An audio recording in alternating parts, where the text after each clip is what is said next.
Hi Internet, welcome to the Troyan YouTube channel, and welcome to Greg's 14 Adventures, a weekly vlog where I discuss my journey through Final Fantasy XIV as a first-time player.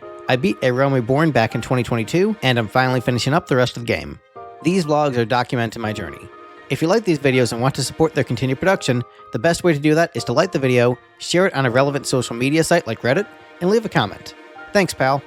So I'm going to start with my gaming experiences outside of 14 this week, and I'll leave a time code in the description for those of you who aren't interested in this stuff, but I thought it was fun enough to talk about, so I'm going to. So for those of you who've been following this series, you know that I tend to only play one game at a time. I like to focus on one story at a time and not jump back and forth between different games, different books, different movies. I like to focus on one narrative at a time. And so Final Fantasy XIV I put off for a number of years because I wanted it to be my main game.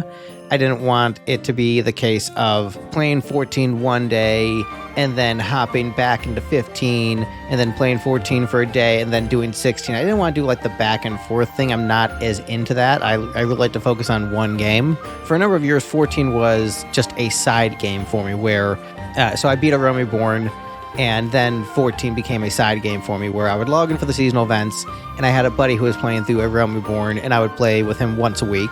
And ordinarily, I do play with that buddy once a week, but he is unavailable for the next 3 weeks, so there's going to be no Palace of the Dead update with Summoner Joven for the next 3 weeks because he's busy and is just not able to play.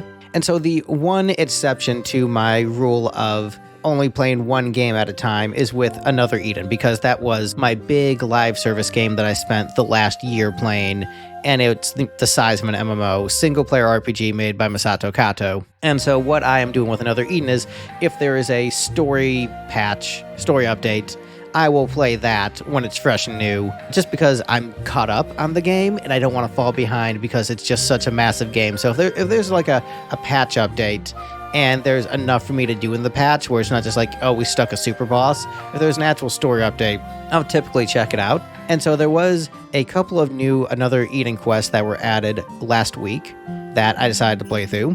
They were basically post-game quests for one of the expansions called Shadow of Sin and Steel. Another Eden is a time travel game, and that expansion is going to a parallel timeline where the Eastern continent is just embroiled in a very brutal, bloody war, and you're trying to basically end the conflict to the best of your ability and bring peace to that alternate timeline.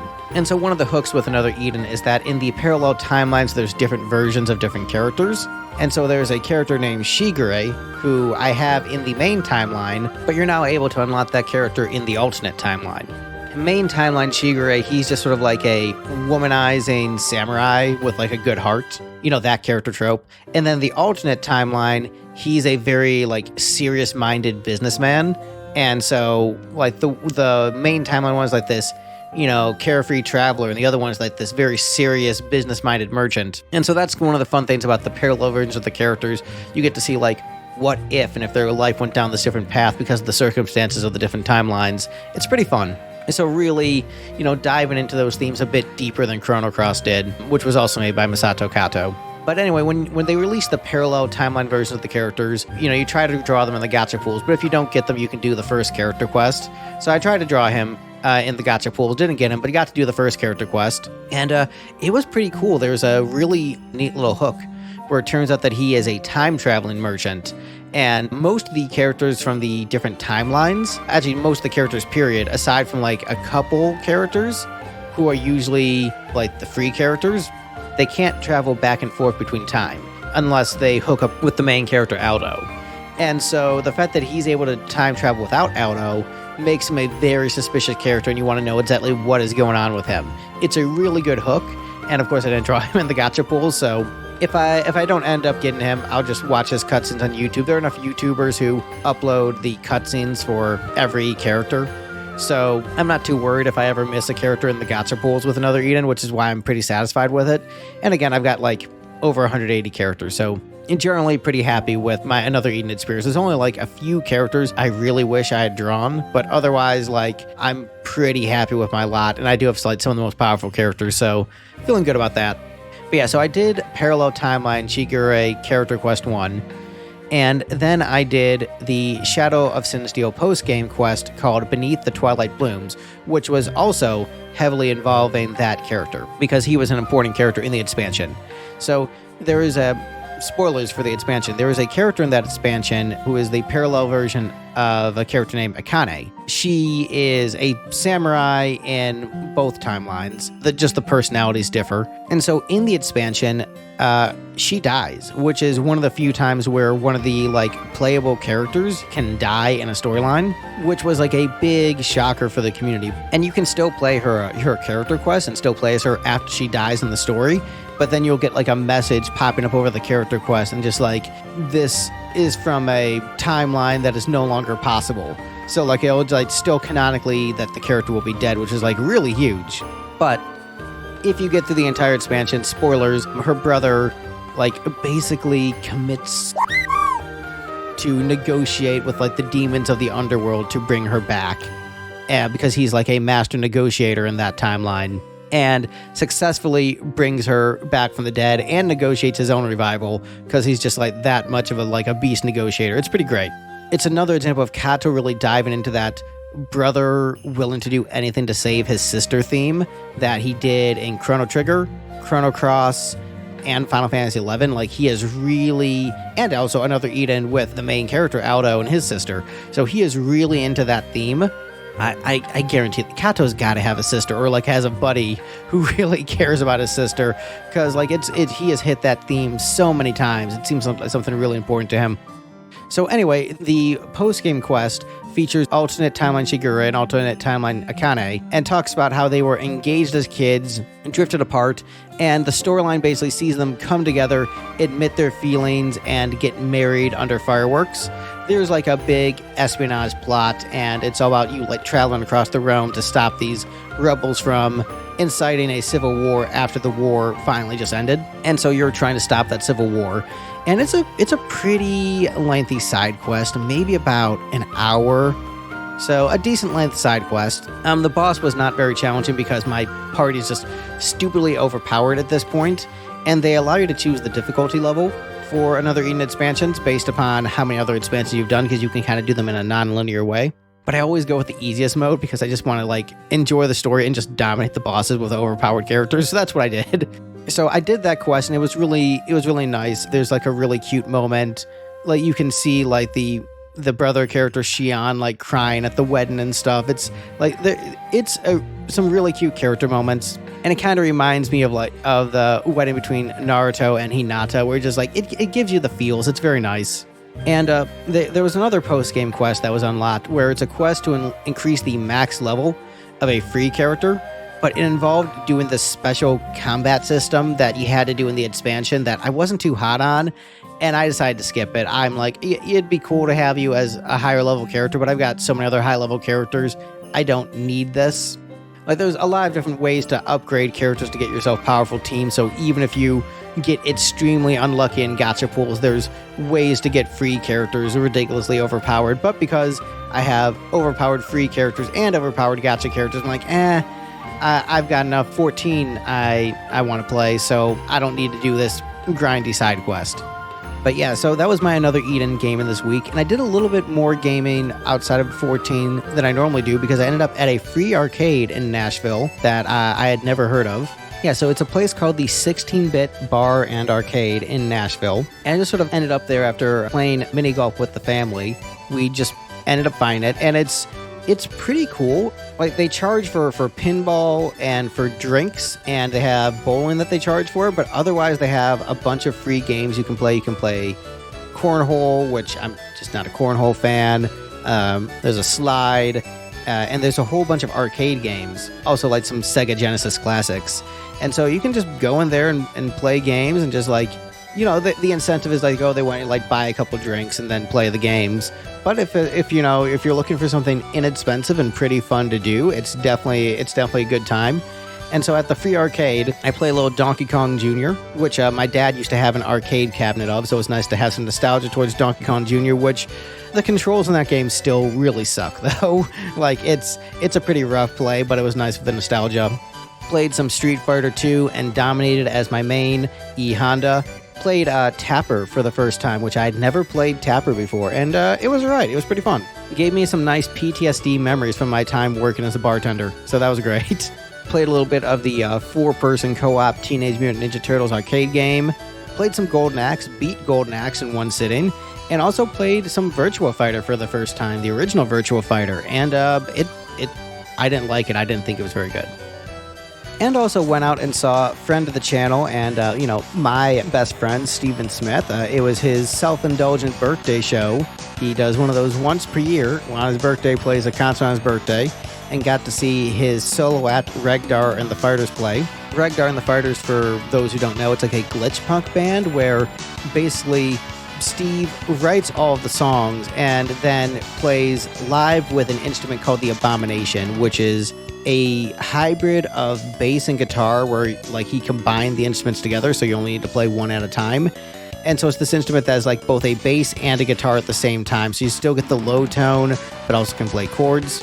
And he has a computer hooked up to a DDR pad with different randomized tracks that he uses to play songs that he's written. And so basically it'll be set up to play like a certain song, but the computer will decide what notes in that key and what drum pattern in that time signature it feels like playing. So that way it's like he is playing with a chaotic live musician that is the computer. So it's him and the computer being controlled by the DDR pad and randomization, but there's still it's still going to be like in the proper key of the song. It's just, it might be like the drums might sound really good one night or they might sound really weird. So it's this element of chaos and fun that makes it more than just like, oh, I turned on my iPod and started singing.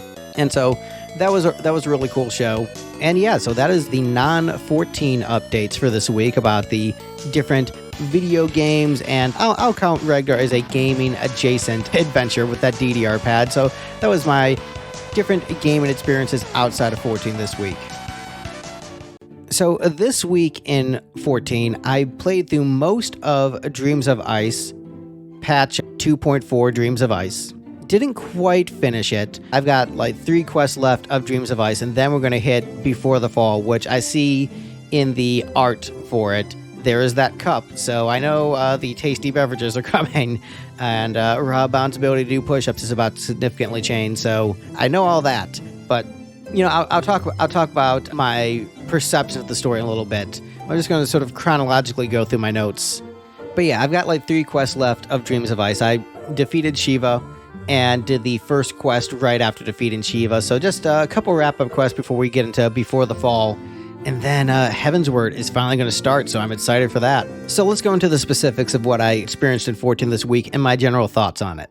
So the first thing that basically happened was a big old Exposition dump on their theory on how to kill the Ascians, and just really explain the mechanics of the world of 14 and them trying to find their way to defeat the Ascians, where they're like, oh, we think we need to get them into this other realm, and then we'll be able to take them out if we get them into this other realm. So we have to somehow get to that other realm ourselves and defeat them there, is kind of what they're saying here. But they don't know the specific mechanics on how to do it. They're basically shooting out ideas like, okay, how can we kill these Ascians for good? Because the Ascians are able to body hop. So how do we make it so they can stop body hopping? How do we kill their souls?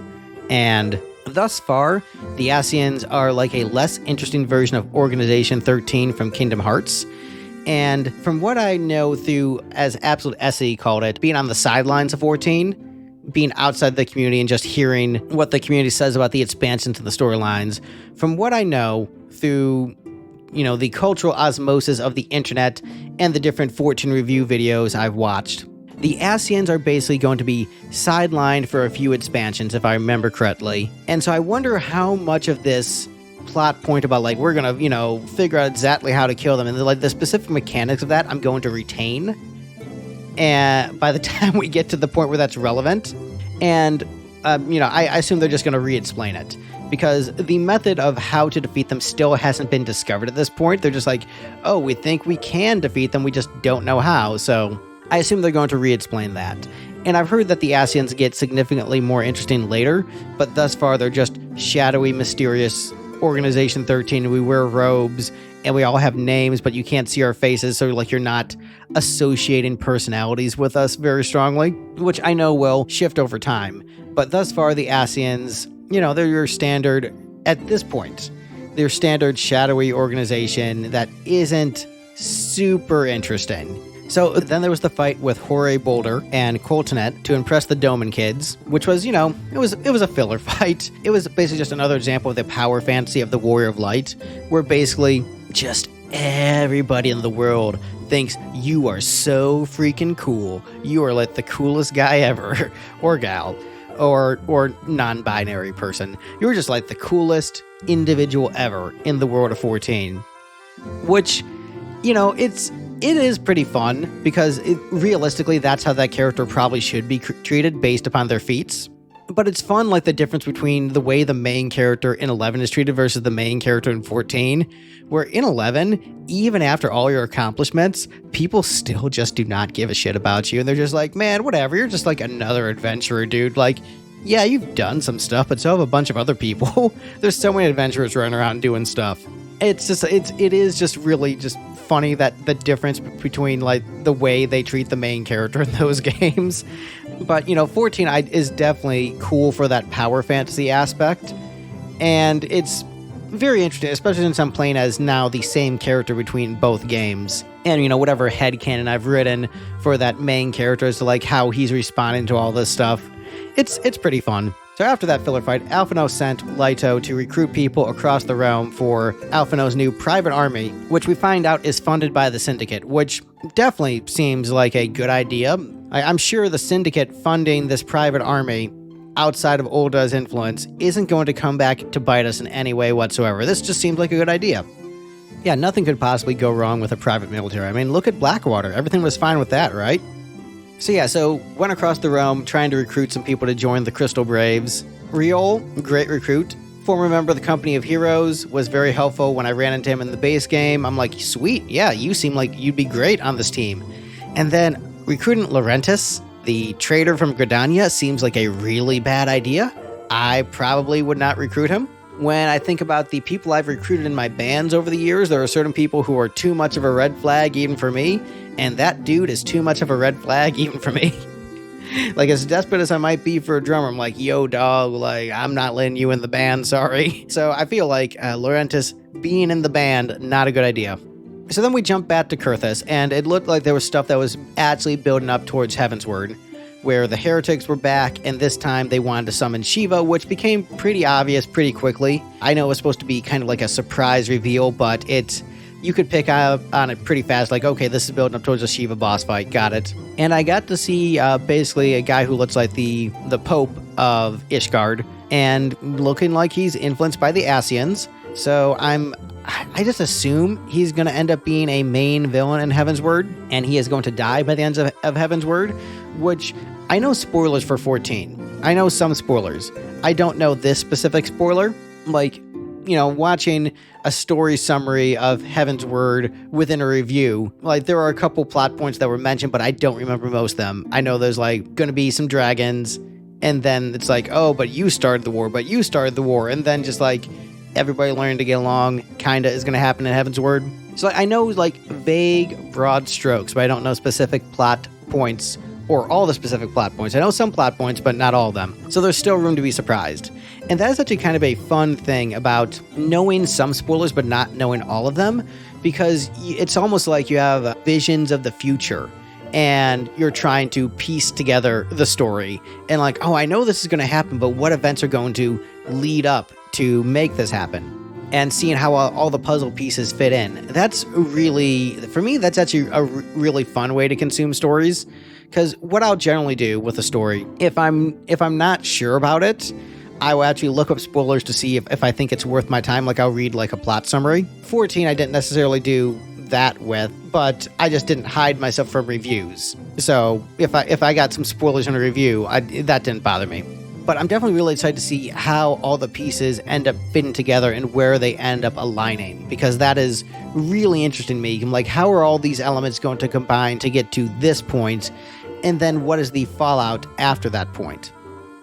Because I know we're eventually leading to Nanamo being poisoned, and then later not poisoned, and then Rawbound's arm being cut off, and the status quo of Ulda's political rule changing. But I also know that that doesn't mean the status quo of the general city structure changing, because you're still able to go to Ulda and do side quests and stuff there. So they can't fundamentally change the way the city functions too much, but they can change it on paper. And so I'm interested to see where that leaves the Immortal Flames, because that is a grand company potentially you could have chosen. So what happens to the leadership of the Flames? What happens to the leadership of the country? Where does everything end up?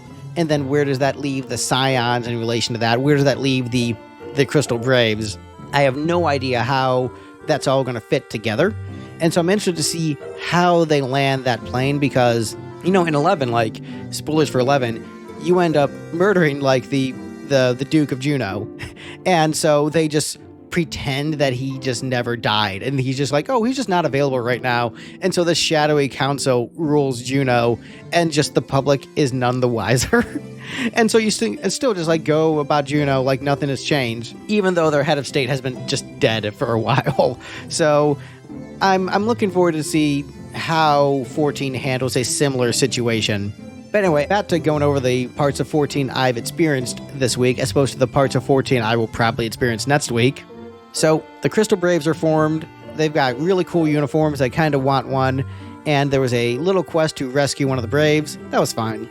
And then we jump back over to Ishgard, where Alphino is trying to negotiate with a character named Aymeric, who's got a cool sword, and he seems like he's going to be pretty important in Heavensward. His voice acting sounds a lot like Joshua from Final Fantasy XVI, but he is not the same voice actor as Joshua from Final Fantasy XVI. But sounds a lot like him, and personality-wise, seems like a solid dude. He seems like he can come off as like a bit cold, but I think ultimately seems like he has a good heart, at least at this point. So definitely interested to see where that character ends up going. Like he plays hardball, but he understands the gravity of the situation, but also understands his limited role in influencing his government. So he knows exactly where he is on the chessboard.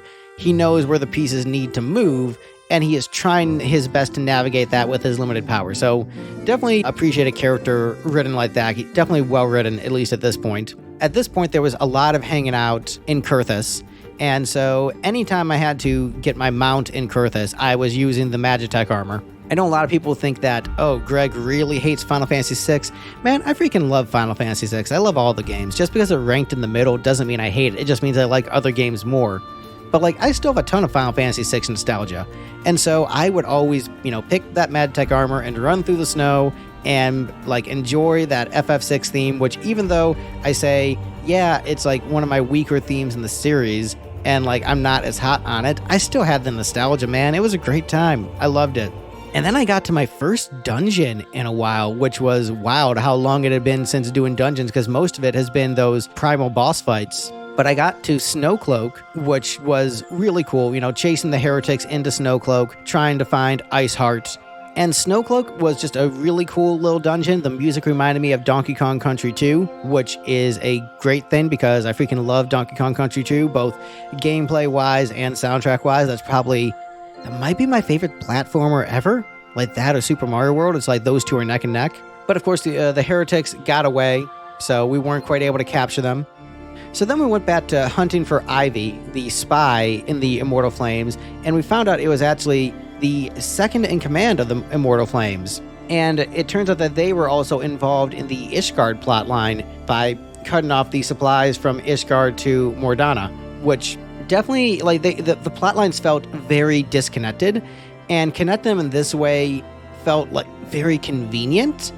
But again, it seems like all the different chess pieces are finally moving into the places they need to be. It feels like this entire A Realm Awoken storyline has been building to something, and not just the political upheaval and Ulda, but it's going to lead into something that leads into some kind of status quo shift that leads into Heavensward.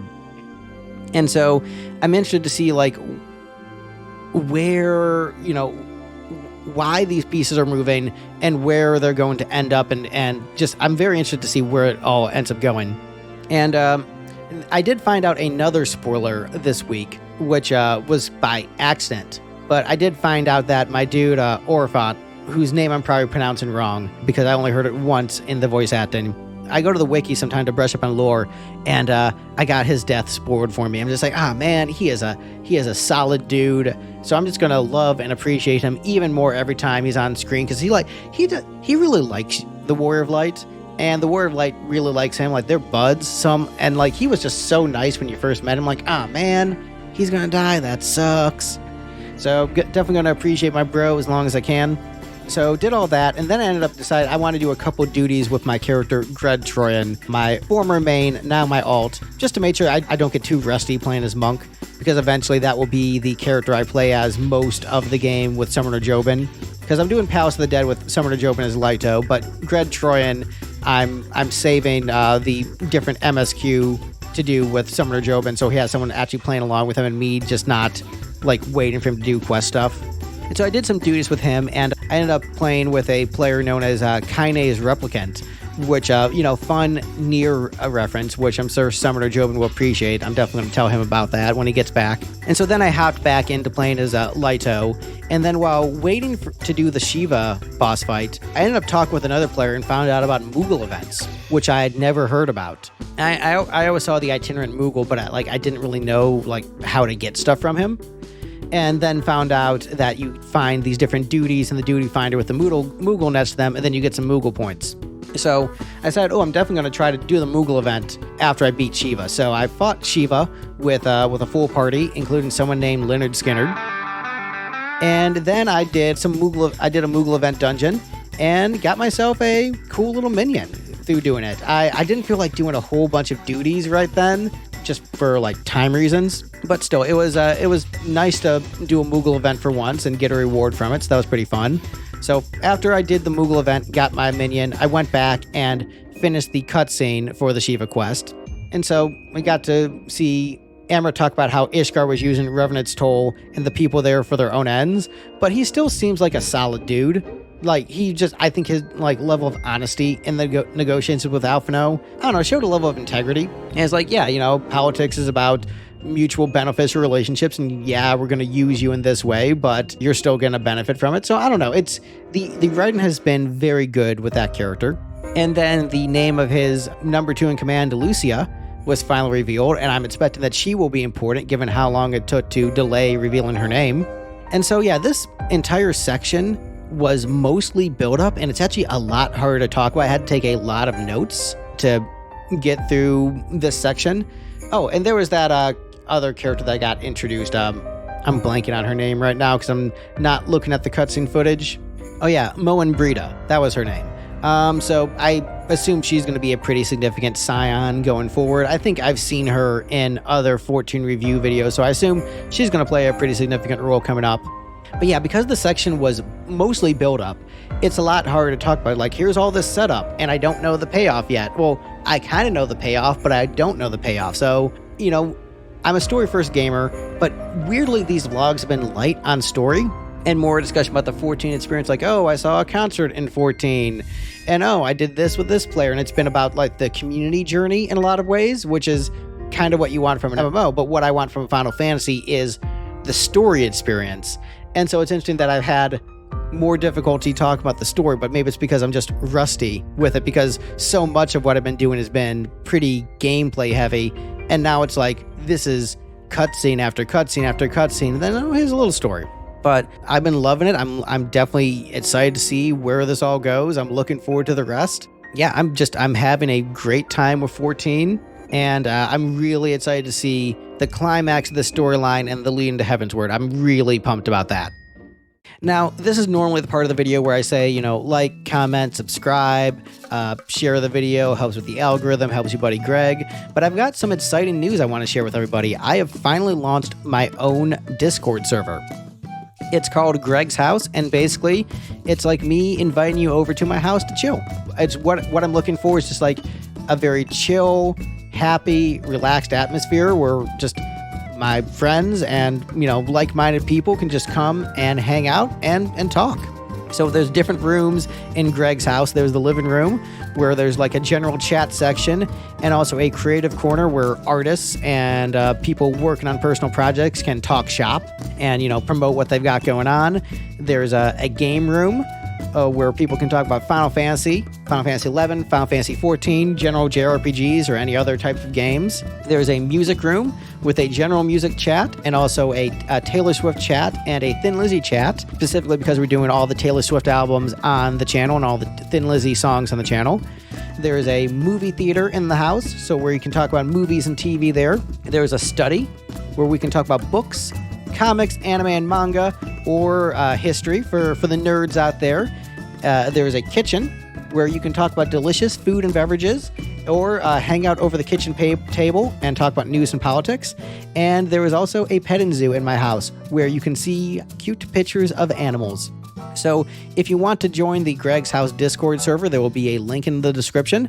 I'd love to see you there. So if you want to have more discussion than just in the YouTube comments, join the Discord server and hang out, and it's a good time. We've already got a bunch of people over there, and the vibes are good. There are basically just like 2 rules. 1, don't be an asshole. If you're an asshole, I'll kick you out. Like if you're coming over to my house and you're an asshole, kick you out.